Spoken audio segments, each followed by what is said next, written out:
सा गा रे गा सा रे सा गा रे गा सा रे सा।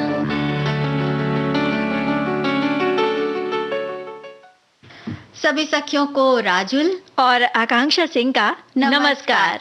भाई देखो आकांक्षा, ये जो सर्दियों की खुनक है इसकी गर्मजोशी से बिल्कुल भरी हुई, और जो मूंगफली की चटर पटर होती है ना उसकी करकराहट से जो कुरकुरी कुरकुरी मूंगफलियां होती हैं उनकी जैसी कुरकुरी, और चाय की चुस्कियों सी गर्मा गर्म कुछ बातों के साथ अपनी सभी सखियों के साथ और सभी सुनने वालों के साथ हम लोग हैं इस समय। बिल्कुल हाजिर है राजुल जी, क्या बात है। मतलब क्या मूड है इस समय आपका? तो समझ में आ गया होगा भाई, मूड तो वही है ना। अच्छा, जब आपने मूंगफलियों की बात की ना, वो कुरकुरी करारी सी, तो मुझे अपना बचपन याद आ गया जब हम अपने घर जाया करते थे और बाहर ठेले पे वो मूंगफली, हम उसे दाना कहते थे, जो भूजते हैं, वो भुजा हुआ दाना जब लेकर आते थे और वो गाड़ी वाला दूर से चिल्लाते हुए आता था, और बस उसकी चिल्लाहट सुन के सारे घर के बच्चे नीचे उसके ठेले के पास पहुंच जाते थे। उसके पास करारी, जैसा आपने बताया, एकदम चटक वाली मूंगफलियां होती थी, भुने हुए मटर होते थे, दाने होते थे, और पता नहीं क्या क्या होता था। भाई यही तो बात है ना कि वो उत्सुकता, वो जिज्ञासा तो बचपन के साथ कई बार लगता है कि चली गई है। मतलब ठेले शायद अभी भी होते होंगे, लेकिन अब शायद उतनी जिज्ञासा, उतनी उत्सुकता नहीं होती होगी। और उन भुजे हुए दानों के साथ जो एक चटपटी सी चटनी मिलती थी, नमक, नमक डाल के, स्वाद भरा, मिर्ची वाली, उसका स्वाद आज भी वो कहीं ना कहीं बरकरार है, मतलब मन में। तो कुछ ऐसे ही चटकदार स्वाद भरा आज का कार्यक्रम भी होने वाला है। बिल्कुल। तो बता देते हैं अपनी सखियों को कि आज हम बात करने वाले हैं सखी विशेष में बहुत मशहूर कहानीकार, उपन्यासकार आदरणीय पद्मश्री मालती जोशी जी के बारे में। और क्या बात करने वाले हैं? और हम बात करेंगे कुछ संगीत की। इतना बड़ा देश है हमारा भारत, सांस्कृतिक विविधता लिए हुए, तो हर प्रांत का एक जो संगीत है ना, उसमें एक अलग ही खूबसूरती है। तो आज हम बात करेंगे खासकर पश्चिम बंगाल का जो संगीत है, जिसे बाउल संगीत कहा जाता है या बाउल गान कहा जाता है, उसके बारे में। बाउल गान की बहुत विशेषताएं हैं, और बाउल गान जो सुनने में मीठा जितना लगता है, उतना ही ज्यादा अंदर आत्मा को छूने वाला भी एकदम दिल तक, दिल में उतर जाता है अगर ध्यान से उसे सुना जाए तो। भाई दिल की बात कर रही हो ना, तो दिल को जब बात कोई लग जाती तो बड़ी कस के झगड़ा होता है। झगड़ा तो होता है, लेकिन झगड़ा निपटाने के भी अपने अपने तरीके होते हैं। भाई सुलह कर ली जाए। तो झगड़ा कैसे निपटाया जाए और झगड़े के बाद सुलह के क्या नियम हैं, ये बातें आज हम करेंगे। क्या बात कर रही हैं? सुलह के भी कोई नियम है? हाँ, सुलह के भी कुछ नियम होते हैं भाई। आनन फानन आप सुलह करने के बारे में अगर सोच रहे हैं तो जरा नियमों पर भी ध्यान दे दीजिएगा कि कहीं ऐसा ना हो कि बात का बतंगड़ बन जाए, करने कुछ जाए और हो कुछ जाए। हाँ, वही जिसे कहते हैं ना, सिर मुंडाते ही ओले पड़े, तो भाई वो वाली कहावत ना हो जाए। वैसे आज हम याद करेंगे आदरणीय डॉक्टर बाबा साहेब अम्बेडकर जी को, और आज उनका परिनिर्वाण दिवस है, तो आज हम उन्हें स्मरण करेंगे। लेकिन इन स्मृतियों के साथ एक जो सुंदर भारत की परिकल्पना उन्होंने तैयार की थी जी, हमारे संविधान के रूप में जी, और उससे जो भारत सशक्त हुआ, उसका तो कहना ही क्या। बिल्कुल।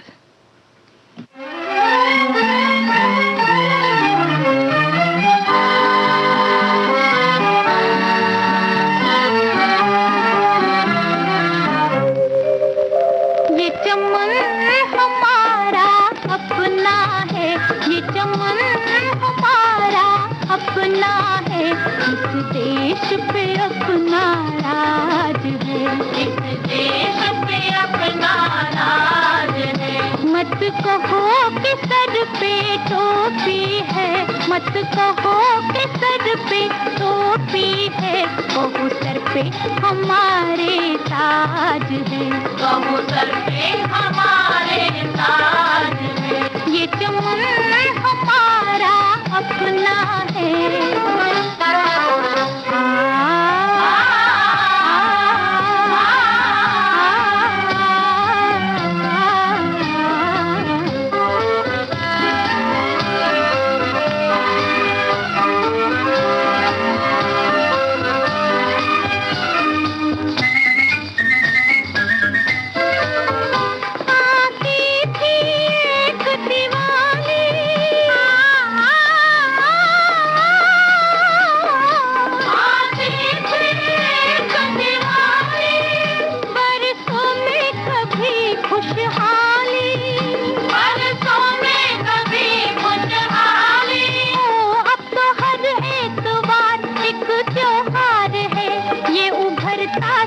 करता समाज है। ये चमन हमारा अपना है, इस देश पे अपना राज है। बस कहो कि सर पे टोपी है, तो सर पे हमारे ताज है। ये चमन हमारा अपना है।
राजुल जी, आज हम याद कर रहे हैं भारत देश के संविधान निर्माता भारत रत्न डॉक्टर बाबा साहेब अम्बेडकर को, जिनके विलक्षण व्यक्तित्व में ना एक चिंतक, विचारक और मनीषी के दर्शन होते हैं, और तो साथ ही उन्हें एक वैज्ञानिक, समाज सेवी योद्धा और नायक के रूप में भी याद किया जाता है।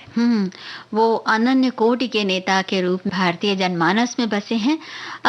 और बिल्कुल ये एकदम नेचुरल बात है, क्योंकि उन्होंने अपना जीवन समग्र भारत की कल्याण कामना में अर्पित कर दिया। बिल्कुल, 14 अप्रैल 1891 को महू में जन्मे बाबा साहब के अंदर स्मरण शक्ति की प्रखरता, साथ ही साथ बुद्धिमत्ता, नियमितता और दृढ़ता बचपन से ही थी, और शुरू से ही वो बागवानी करने और किताबें पढ़ने के बेहद शौकीन थे। उनके पास उस जमाने में भी किताबों का एक बहुत बड़ा संग्रह था। पढ़ने में बहुत होशियार बाबा साहब की सीखने की क्षमता का तो क्या कहना, बहुत ज़्यादा थी। स्कॉलरशिप लेकर उन्होंने कोलंबिया विश्वविद्यालय न्यूयॉर्क से ग्रेजुएशन किया, और इसके साथ ही साथ लंदन स्कूल ऑफ इकोनॉमिक्स में भी उन्होंने पढ़ाई की। और ये अचरज में डालने वाली बात है, लेकिन क्या कहना, 4 साल में उन्हें 2 डॉक्टरेट की उपाधियां प्राप्त हुई। और दुनिया भर में जिस भारतीय लोकतंत्र की इतनी तारीफ की जाती है, वो भी डॉक्टर बाबा साहेब अम्बेडकर के विचारों से ही संभव हुआ। 2 साल 11 महीने और 17 दिन में उन्होंने भारतीय संविधान तैयार किया, जिसमें हर किसी को बराबरी से पलने, बढ़ने और फलने फूलने का न्यायपूर्ण हक मिला। वो स्वतंत्र भारत के पहले कानून मंत्री रहे। 6 दिसंबर 1956 को बाबा साहब ने इस नश्वर संसार को अलविदा कह दिया। बाबा साहब के महापरिनिर्वाण दिवस पर उनकी पुण्य स्मृति को कोटि कोटि नमन।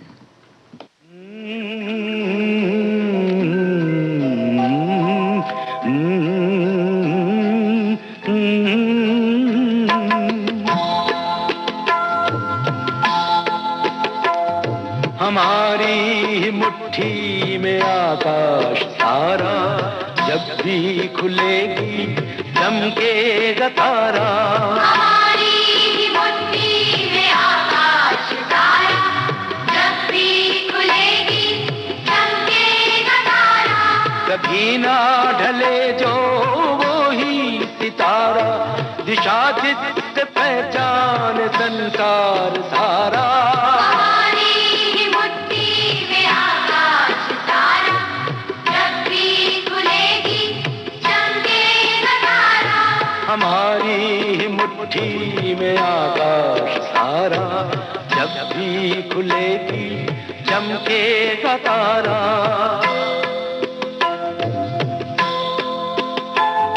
हथेली पे रेखाएं हैं सब अधूरी, किसने लिखी है नहीं जानना है।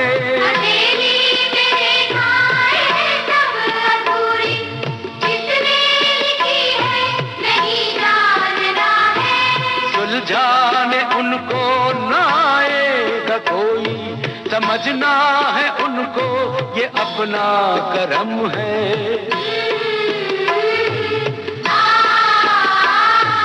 अपने कलम से दिखाना है सबको, खुद का पनपना उभरना है खुद को।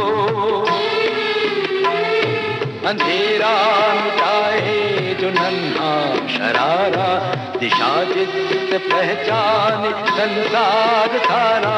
हमारी मुट्ठी में आकाश सारा, जब भी खुलेगी चमकेगा तारा। हमारी मुट्ठी में आकाश सारा।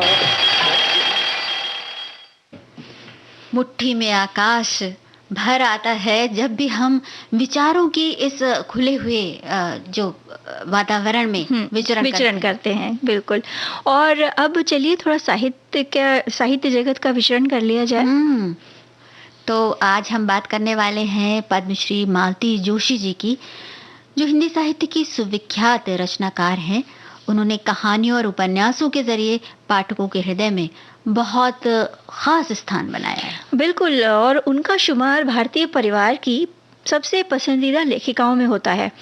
और यूँ देखें ना राजुल जी, तो उनकी हर कहानी हर आयु वर्ग को, चाहे छोटा हो चाहे बड़ा हो, कहीं ना कहीं बांध लेती है, अच्छी लगती है और दिल तक उतर जाती है। और इसका कारण ये है कि उन कहानियों में आसपास के परिवार, उनके सदस्य और उनका परिवेश जो है वो एक तरह से वो उनकी लेखनी इतनी सशक्त है कि वो एक जीवंत कर देती हैं उसको। बिल्कुल।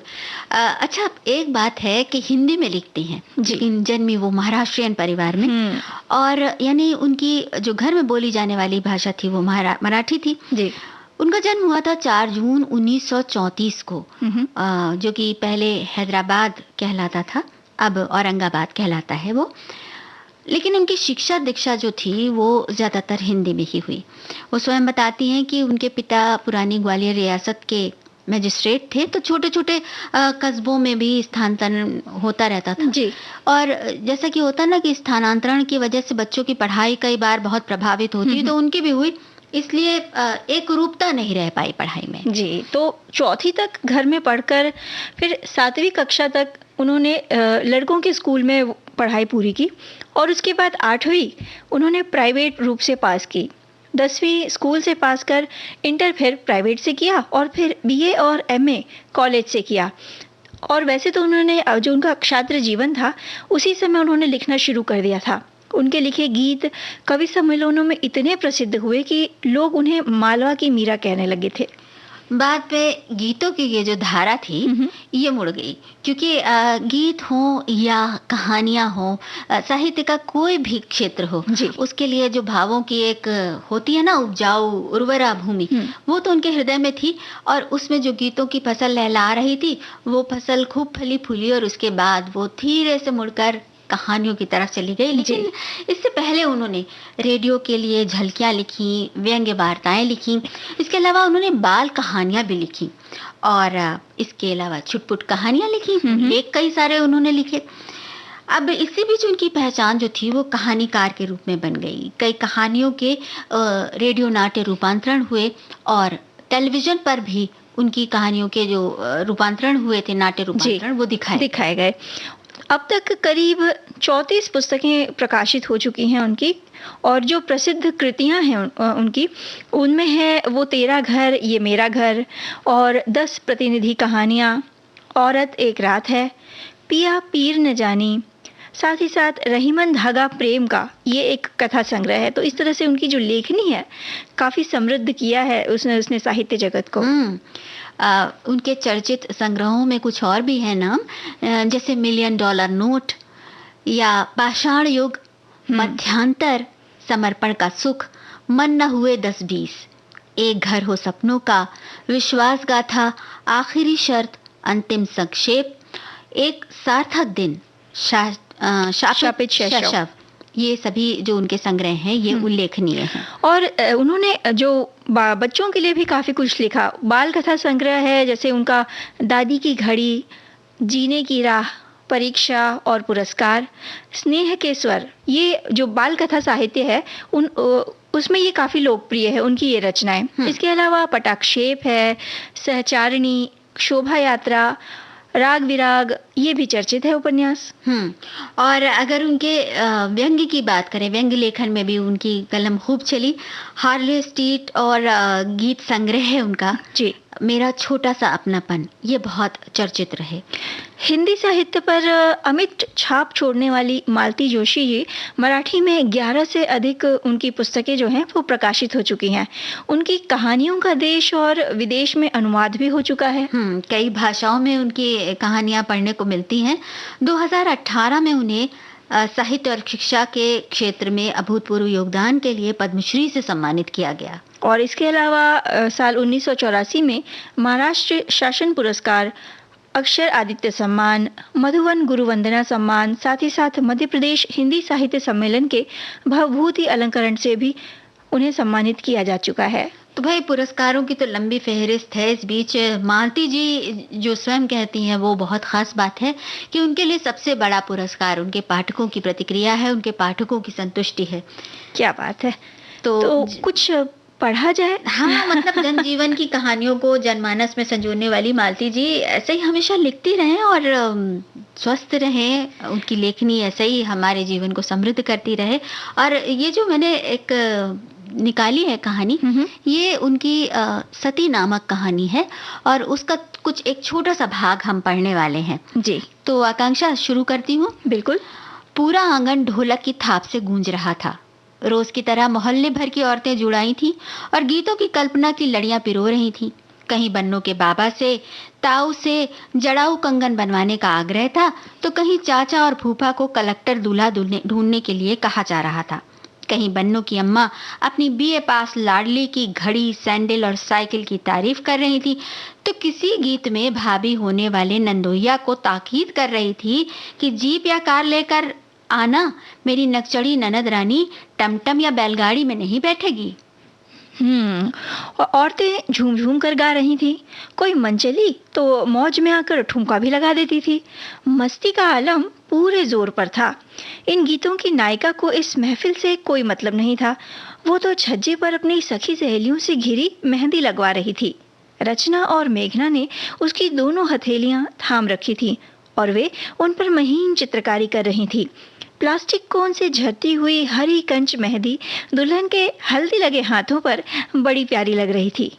क्या बात है नीलम, तेरा रंग तो इन 7-8 दिनों में और भी निखर आया है, रमा ने कहा। शादी की खुशी ऐसा ही रंग लाती है पगली, और तुझे जल्दी ही पता चल जाएगा। गौरी ने रमा के चिकोटी काटी। अगले महीने की 26 को उसकी भी तो शादी है। शादी की खुशी तो खैर है ही, नीलम भाभी थी ये, पर थोड़ा क्रेडिट मुझे भी तो दो। ये उपटन बनाया है कि बस। वाह, क्या उपटन बनाया है, पूरा बदन छील कर रख दिया है। बड़ी एहसान फरामोश हो। खैर, तुमसे तो यही उम्मीद थी। अपना इनाम तो मैं कुंवर जी से वसूल करूंगी, वो तो देख कर ही दंग रह जाएंगे। क्या ये वही नीलम है जिसे हम देख कर गए थे?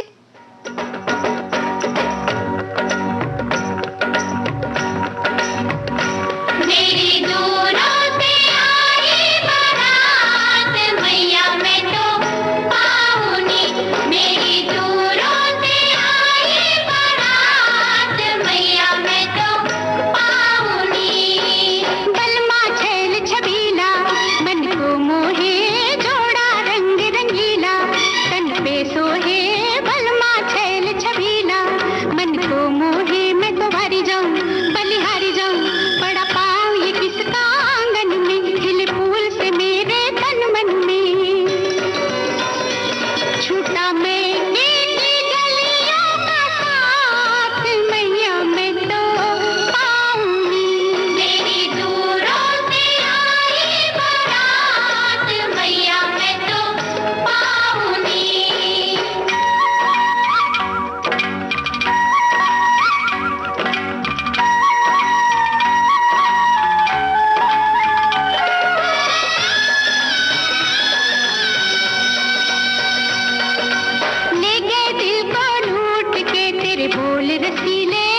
कुछ, अरे हार दिया मार दिया तूने जुल्मी, हाय मार दिया मैं तो हारी जाऊं, भली हारी जाऊं, तेरा नाम बसे मेरी धड़कन में, तेरा रूप हंसे मेरे सपनन में,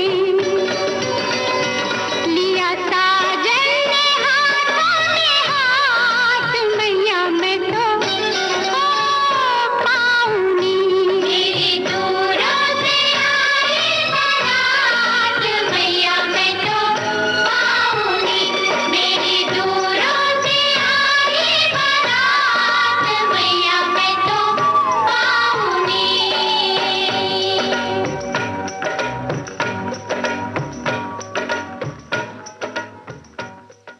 ये दूरों से आई बारात का शोर जो है आज आजकल बहुत सुनाई दे रहा है। हाँ भाई, शादियों का मौसम जो है। हाँ तो भाई शादी ब्याह है ही ऐसा समय, ये जो गाना बजाना और जो बातचीत उल्लास, कहे, उमंग। हाँ छेड़छाड़ होती है, तो उल्लास और उमंग का एक नया अध्याय लिखने चलते हैं दो लोग, और उनके साथ साथ घर वाले भी। और राजुल जी, ये एक ऐसा समय होता है जहाँ मतलब एक कह सकते हैं ना कि दो परिवार मिलते हैं, और दो परिवार के जो कई सदस्य रहते हैं जो एक दूसरे से मतलब अजनबी होते हैं, इतना जान पहचान नहीं होती, इतनी जानने, एक दूसरे को जानने का, एक दूसरे को समझने का मौका मिलता है दो परिवारों को। तो सिर्फ वधू और वर की ही नहीं बात है, बल्कि परिवारों की बात होती है। बिल्कुल।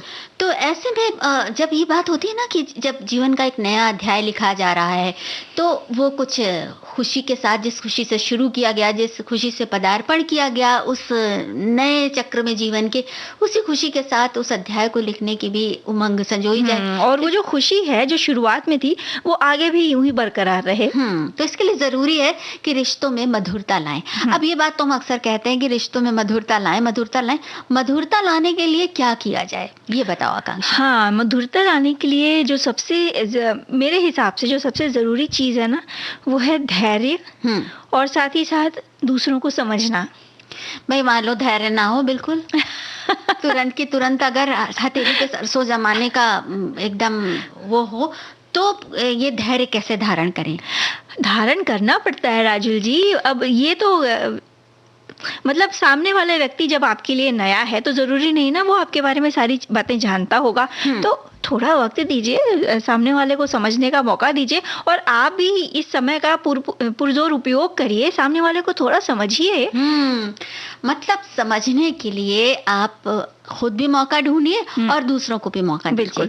ये ही धैर्य का मतलब है। ये धैर्य का मतलब नहीं है कि अगर कोई आपको जैसे तुरंत ही एक आवाज उठती है कि क्यों भाई कोई सुनाएगा तो क्या हम सुनते रहेंगे, नहीं नहीं, ये बात नहीं हो रही है। धैर्य का मतलब सिर्फ यहाँ पर ये है कि आप वो मौके ढूंढिए जब दूसरे आपको समझ सके, और दूसरों को भी वो मौका दीजिए जब वो आपको समझ सके। तो इस तरह की बातें अगर रहें, एक बात है कि जब किसी परिवार में जाते हैं तो ये तो देखा जाता है कि मम्मी जी ऐसी बातें करती हैं, चाहे वो बहू हो या दामाद हो। ये तो देखा जाता है कि मम्मी जी ने ऐसा कहा, पापा जी ने ऐसा कहा, भैया जी ऐसे बोलते हैं, दीदी जी ऐसी बोलती हैं, या मतलब कुछ भी जो भी आप पुकारते हो। तो इस तरह से जो घर के रिश्ते होते हैं उनका नाम लेके आप ये तो मान लेते हैं कि भाई ये बातें कहीं, लेकिन परिवार से जुड़ी हुई कुछ बहुत ही खास बातें होती हैं जो बहुत महत्व रखती हैं। जैसे हर परिवार का कुछ ना कुछ एक इतिहास, एक अतीत होता है जो गर्व करने की बात होती है। उन बातों को जानने की कोशिश कीजिए और उन्हें समझने की कोशिश कीजिए, ताकि आपके सामने वो एकदम से ना आए, आप उस बात को समझते रहें। बिल्कुल। और साथ ही साथ ये भी कोशिश करिए, आप जिस नए परिवार से जुड़ रहे हैं, मतलब अक्सर ये देखा गया है कि एक वो रहता ना, एक रुतबा दिखाने वाली बात कि भाई हम तो दामाद हैं। तो जहां तक हो सके ये सारी चीजें ना करें। क्या जरूरत है? जिस तरह से आपका एक परिवार है, आपके माता पिता हैं, आपके भाई बहन है, वैसे ही जो सामने वाला जो दूसरा व्यक्ति है उसका भी एक परिवार मतलब है। आपको तो भाई एक परिवार और मिल रहा है, तो एक समझ लीजिए कि फायदे का सौदा है ये तो बहुत ज्यादा। अच्छा, इसके लिए एक बात ये है कि जो अपनापन पैदा होता है, अपनापन पैदा करने के लिए एक बात और है कि आप जो निर्णय ले रहे हैं, कोई फैसले ले रहे हैं, तो अपने उन फैसलों में उन घर के बड़ों की राय जरूर लीजिए। कोई ज़रूरी नहीं है कि आपकी वो बात कोई बहुत बड़ी, लंबी, ऊंची, चौड़ी बात हो। आप छोटी-छोटी बातों के लिए भी अगर घर के बड़ों से पूछते हैं तो थोड़ा-सा उनको अच्छा लगता है कई बार कि हमको महत्व दिया जा रहा है। और राजुल जी, आपने जो ये अपनेपन की बात कही ना, ये भी दोनों कहते हैं ना, दोनों पार्टियों पे लागू होता है। मतलब जो दोनों अलग-अलग जो व्यक्ति हैं, दोनों पर लागू होता है। अगर एक तरफ से अपनापन दिखाया जा रहा है तो सामने वाले का भी ये जिम्मेदारी बनती है उनके भी कि जो अपनापन उनको मिल रहा है उसी तरह से वो भी दूसरों को दें। और अपने बारे में सारी बातें खुद ही बताने से अच्छा है कि भाई मुझे तो सफाई बहुत पसंद है, मुझे तो बिल्कुल भी इस तरह से बोलना नहीं पसंद है, मैं हमेशा ना कुची करके चलती हूँ या चलता हूँ। तो ये बातें बताने से अच्छा है कि दूसरों को समझने दीजिए ना अपने को क्योंकि ये बातें बड़बोलेपन की निशानी भी हो सकती है और हो सकता है किसी को बुरा लग जाए। तो कहने का तात्पर्य यही है कि हड़बड़ी मत करिए, थोड़ा समय लीजिए, अपने आप को और सामने वाले को जज्ब होने दीजिए माहौल में। हाँ, और माहौल में जज्ब होने की बात है तो देखो भाई आकांक्षा, ये हमारा ब्रेक लेने का समय है, तो ले लेते हैं जल्दी जल्दी।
तो राजुल जी, उत्सव का माहौल रहता है जब शादियां होती हैं, खूब बाजे गाजे बजते हैं। अच्छा, इन शादियों में ये भी देखा गया है कि मतलब जो बाजा रहता है, जो यानी जो संगीत का पक्ष रहता है, वो हर क्षेत्र के हिसाब से अलग अलग रहता है।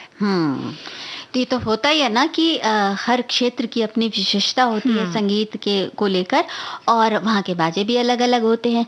लेकिन बहुत से हमारे जो भारत में जैसे है ना विविधता, जहाँ पे पानी बदलता है उसी के साथ बोली बदल जाती है, उसी के साथ संगीत भी का भी रंग जो है कुछ एक नया कलेवर ले लेता है।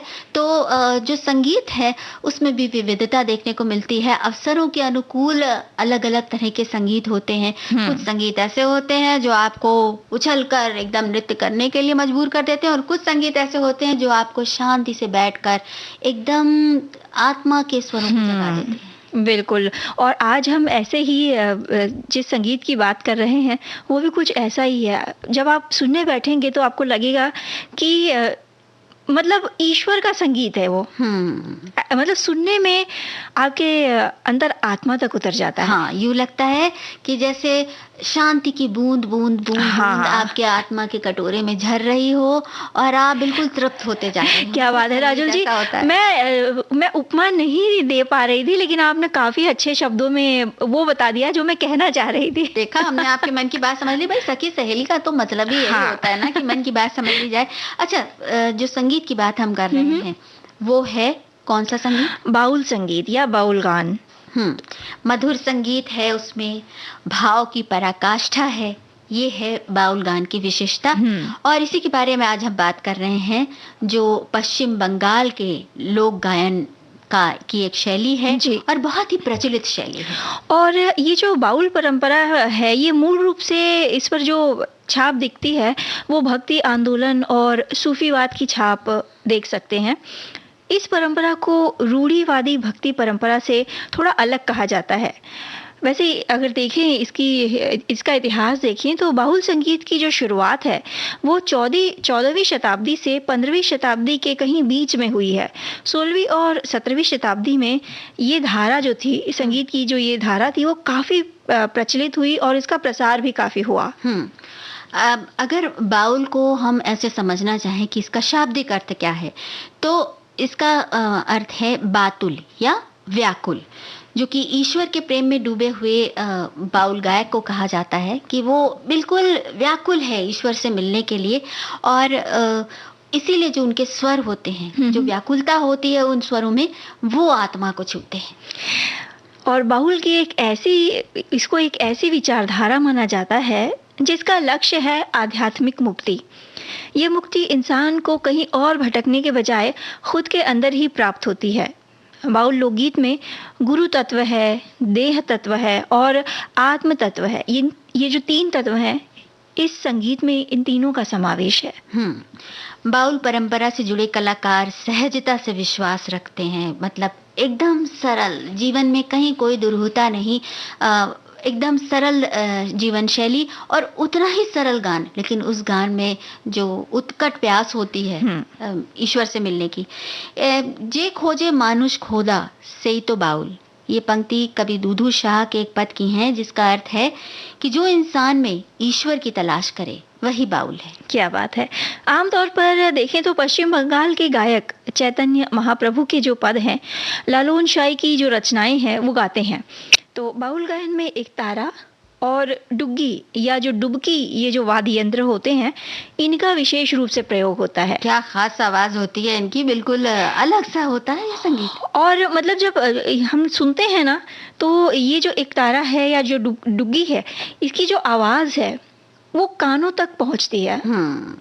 वैसे एक तारा तो हमारे श्रोता परिचित होंगे ही होंगे, बहुत सारे संतों को लिए हुए देखा होगा। मीराबाई एक तारा बजाकर ही अपने पद गाया करती थी।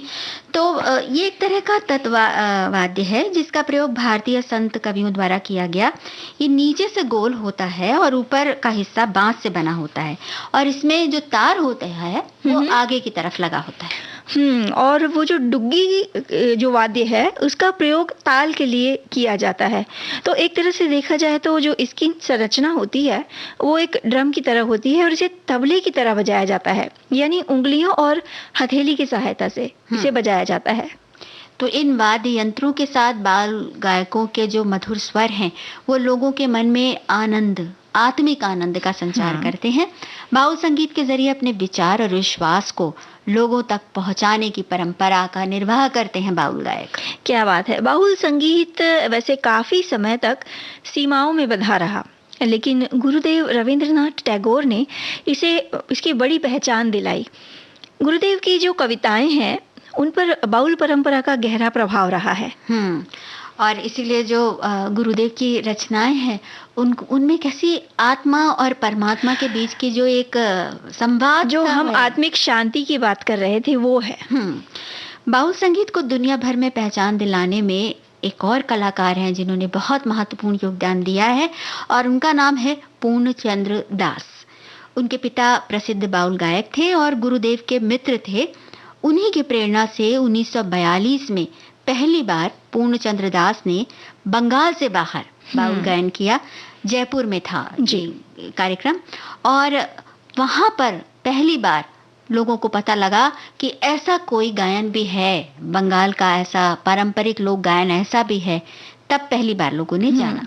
और ये उन्हीं का प्रयास था कि बाउल संगीत जो है वो देश के बाहर पहुंचा, और रूस में विश्व युवा महोत्सव में पहली बार दुनिया को पता लगा कि बाउल का जो मीठा संगीत होता है वो किस तरह आत्मा तक पहुंचता है।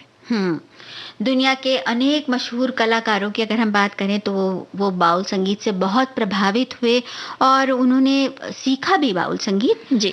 पूर्णचंद्र दास, जिन्हें राष्ट्रपति द्वारा बाउल सम्राट सम्मान से सम्मानित किया गया, वो आजीवन बाउल संगीत के प्रसार में लगे रहे। और आज भी बाउल संगीत सीखने वाले इसे सुनने वाले भी इसके गीतों की मधुरता में परम आनंद प्राप्त करते हैं। एक छोटा सा पद है लालन का जो अनुवादित है जी, इसको पढ़ रही हूँ। कैसे जाती है अनजान चिड़िया पिंजरे में और फिर बाहर, कैसे जाती है अनजान चिड़िया पिंजरे में और फिर बाहर, क्या मैं इसे पकड़ सकता था? मैं अपने दिल की बेड़ियों को उसके पैरों के चारों ओर रख देता। पिंजरे में 8 कमरे और 9 बंद दरवाजे हैं। समय समय पर आग लगती रहती है। ऊपर एक मुख्य कमरा है दर्पण कक्ष। क्या बात है। तो कैसी आध्यात्मिक रचना है। शरीर का जो अंतर का जो पूरा आपका शरीर है, आंतरिक शरीर, उसकी पूरी बात कर दी है और उसमें कैसे ईश्वर का नाम गूंजता है। और सोचिए इस गीत को, इस पद को जब गायक ने संगीत के साथ गाया होगा तो क्या क्या नज़ारा, क्या समा रहा होगा। हम आज भी बाउल गान जब भी सुनते हैं तो रोंगटे खड़े हो जाते हैं। सुने।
बिल्कुल आत्मा से आन मिलता है ये गीत देवदास फिल्म का।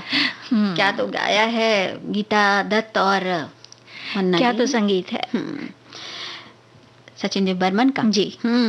अच्छा, आप जरा संदेशों की का हाल चाल लिया जाए। हाँ, बिल्कुल लिया जाए। हमारे एक साथी ने आज लिखा है कि आज सर्दियों की हल्की ठिठुरन के साथ बहुत ही सुंदर इन्हें बातचीत बहुत सुंदर लग रही है। हमारे उत्तराखंड में बारिश हो रही है, ठंडक बढ़ चुकी है। बिल्कुल बढ़ चुकी है। और जो हम बात कर रहे थे ना राजू जी, झगड़े और सुलह की, तो एक श्रोता लिखती हैं कि किसी संघर्ष या झगड़े में शामिल होना न केवल चोट और तनाव के जोखिम के कारण महंगा हो सकता है, बल्कि इसलिए भी कि यह दोस्तों के बीच जो अनमोल सामाजिक संबंध है उसको नुकसान पहुंचा सकता है। सिर्फ दोस्ती में ही नहीं, पति पत्नी के बीच भी बहस करने के बाद तुरंत एक दूसरे के साथ सुलह कर लेना अच्छा है, लेकिन एक बहस को झगड़े में न बदलने देना बेहतर है। तो वो कहते हैं ना कि पति पत्नियों के झगड़े जल्द ही मिट जाते हैं, लेकिन ये पुराने समय की बात है। आजकल का जो दौर है उसमें देखें तो तलाक की जो दर है बेहद बढ़ रही है। तो भाई ये कहीं ना कहीं रिश्तों के बीच जो ताना बाना जो है, तापमान जो बढ़ता है ना उसकी तरफ इशारा कर रहा है। हमारी एक साथी ने इस बारे में बड़ी समझदारियों की बातें लिखी हैं। लिखती हैं कि हर रिश्ते को अपने हिस्से का उतार चढ़ाव से गुजरना पड़ता है। कभी कभी सामने वाले की मजबूरियों को हम समझ नहीं पाते। ऐसी स्थिति में समझदारी दिखाने की ज़रूरत है। सोचेंगे गहराई से तो मोहब्बत यदि सच्ची है तो झुककर भी हम जीत सकते हैं, क्योंकि मोहब्बत प्रेम से बढ़कर कुछ नहीं। 2.5 अक्षर प्रेम का पढ़े सो पंडित होए। आगे लिखती हैं कि हम तो सॉन्ग्स भी गाते हैं, अजी रूठ कर अब कहाँ जाइएगा, जहाँ जाइएगा हमें पाइएगा। और ये भी कह देते हैं बात बात पे रूठो मना। सुलह करने के कुछ नियम हमने बना रखे हैं। दिल का रास्ता पेट से होकर गुजरता है, इसलिए व्यंजन बनाकर खिलाइए। क्या बात है। हाँ। और एक दूसरे से खुलकर बातें करें, बोलचाल जारी रखें। पसंद के गीत और ग्रीटिंग कार्ड, फ्लावर्स का भी सहारा लें। दिमाग में सकारात्मकता रखेंगे और माफी भी मांगी जा सकती है। मांगी जा सकती है। तो भाई अपने अपने तरह से सभी लोग नियम बनाते हैं कि झगड़ा हो तो फिर उस झगड़े के बीच में क्या किया जाए। पहली बात तो ये है कि झगड़े की नौबत ही ना आए, कुछ ऐसा किया जाए। लेकिन कहते हैं ना आकांक्षा कि जहाँ 4 बर्तन होते हैं, 4 क्या 2 बर्तन भी होंगे तो आपस में टकराएंगे और आवाज आएगी। बिल्कुल। लेकिन राजुल जी, ये जो रिश्ते होते हैं ना, चाहे कोई भी हो, चाहे दोस्ती हो, माता पिता हो या परिवार के अन्य सदस्य हो, आपसी जो रिश्ते होते हैं वो बड़ी ही नाजुक और कच्ची डोर से बंधे होते हैं। मतलब एक हल्का सा झटका लगा और धागा टूट गया। जो प्रेम का जो धागा रहता है वो टूट गया और रिश्ते लगे बिखरने। तो भाई ये धागा न टूटे, रिश्ते न बिखरे, इसके लिए हमें खुद ही प्रयास करना होगा। मतलब ज़रूरी नहीं है कि आप किसी से आनाबनी हो गई है, तनातनी हो गई है तो वो तो मुंह फुला के चल दिए और आप भी दूसरी ओर चल दिए मुंह फुला के। भाई थोड़ा कोशिश करिए, थोड़ा मनाइए, तो कहीं ना कहीं ये जो झगड़ा है उसका बीच का रास्ता तो निकल ही आएगा।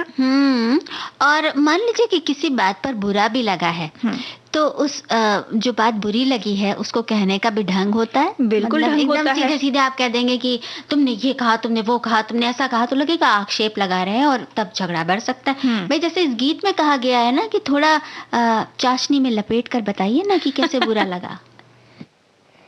गम का फसाना बन गया अच्छा। अच्छा जी। एक बहाना बन गया अच्छा। अच्छा। सरकार ने आके मेरा हाल तो पूछा। गम का फसाना बन गया अच्छा। अच्छा जी। एक बहाना बन गया अच्छा। सरकार ने आके मेरा हाल तो पूछा। गम का फसाना बन गया अच्छा।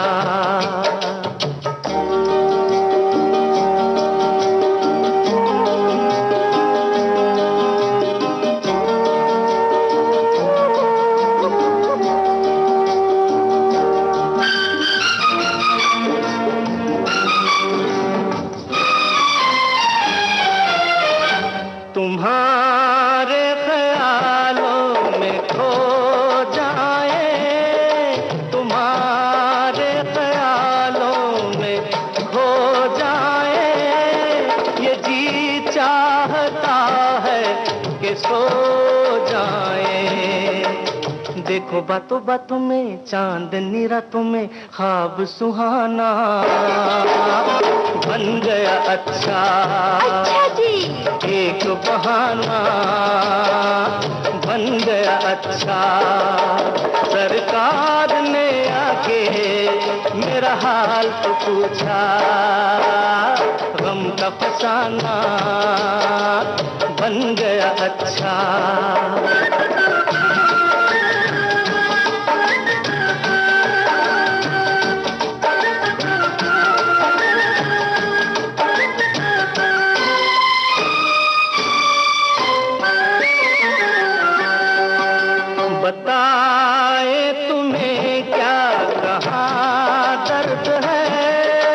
बताए तुम्हें क्या कहाँ दर्द है, यहाँ हाथ रखना यहाँ दर्द है।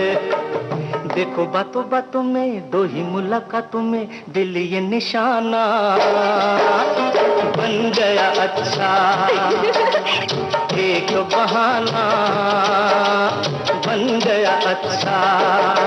सरकार ने आके मेरा हाल तो पूछा, गम का फसाना बन गया अच्छा।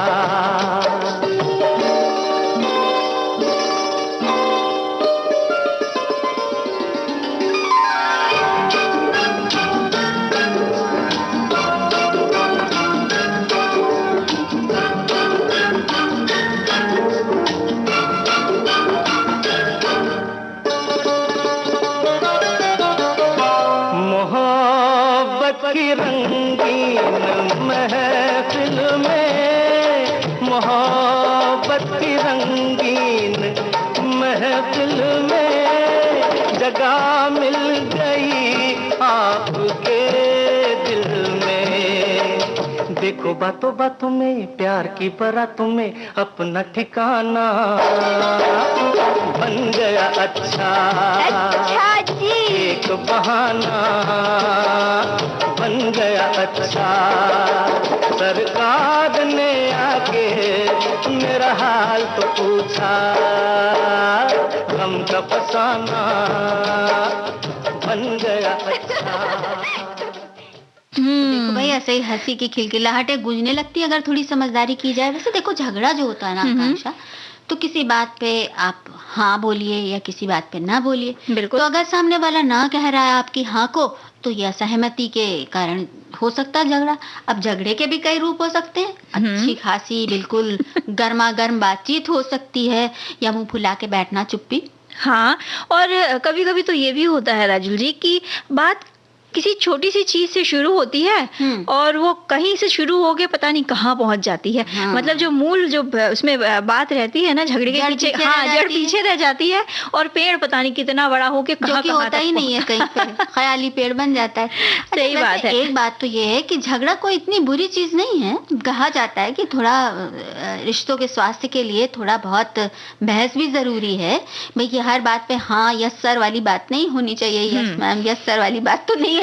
लेकिन ये जो झगड़ालू स्वभाव है ना, मतलब अगर किसी को आदत ही है झगड़ा करने की, तो ये तो अच्छी बात नहीं हुई।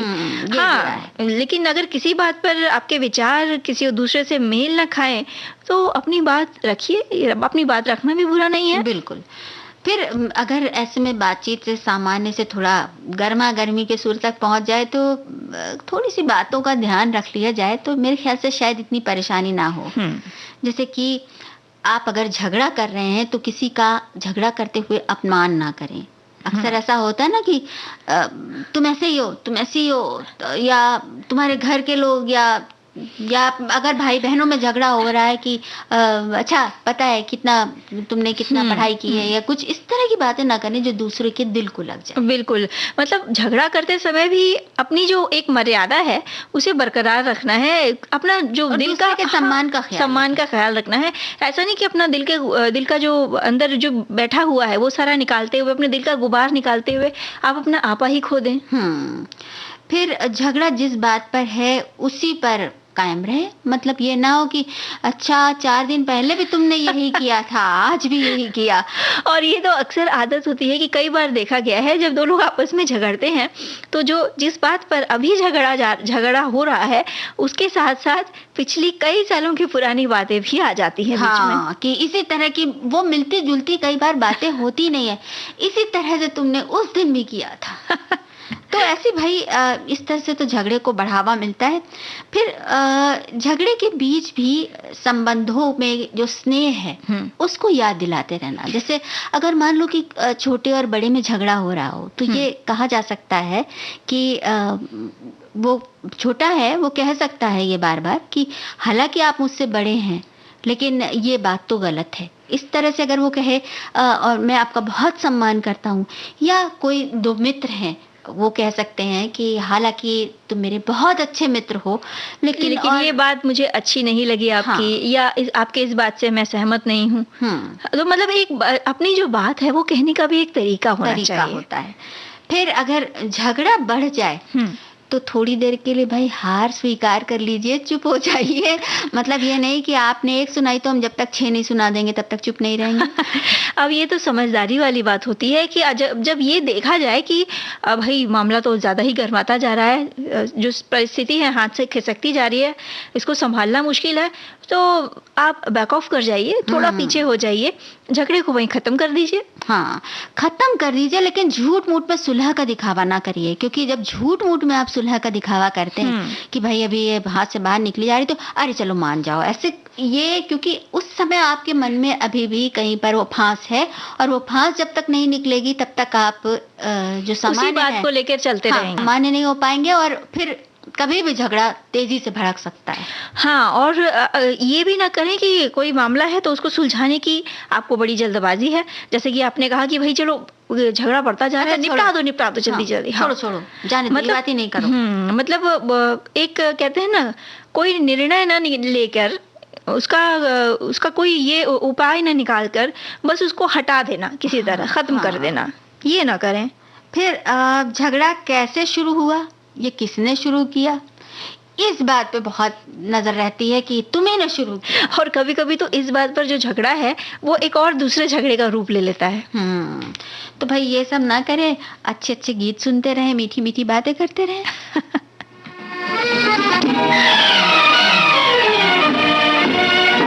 मेरे सोना रे सोना रे सोना रे, दे दूंगी जान जुदा मत होना रे, मैंने तुझे जरा देर में जाना, हुआ कसूर खफा मत होना रे, मैंने तुझे जरा देर में जाना, हुआ कसूर खफा मत होना रे, ओ मेरे सोना रे सोना रे सोना।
थोड़ा सा मान मनुहार से, थोड़ा प्यार दुलार से, थोड़ा स्नेह का हवाला देकर झगड़े को कहीं ना कहीं पर खत्म कर देना अच्छा है। बिल्कुल अच्छा होता है कि क्योंकि झगड़ा जितनी जल्दी खत्म हो जाए, आपसे आपस में सुलह हो जाए, उतनी जितनी जल्दी ये हो उतना अच्छा, क्योंकि ऐसा ना हो कि झगड़ा बढ़ते बढ़ते इतना भयानक रूप ले ले कि जो आपके अपने हैं वो आपसे दूर हो जाएं और फिर मनाने पर भी वापस नहीं आएंगे। तो देखो आकांक्षा, हम कितनी देर से घड़ी को मना रहे हैं कि थोड़ा धीरे धीरे चलो भाई, थोड़ा धीरे धीरे चलो, लेकिन घड़ी मान नहीं रही है। अब भाई समय को कोई रोक पाया है? हाँ, वो भी बात है। तो चलो फिर अब विदा लेते हैं सभी सखियों को। राजुल और आकांक्षा सिंह का नमस्कार।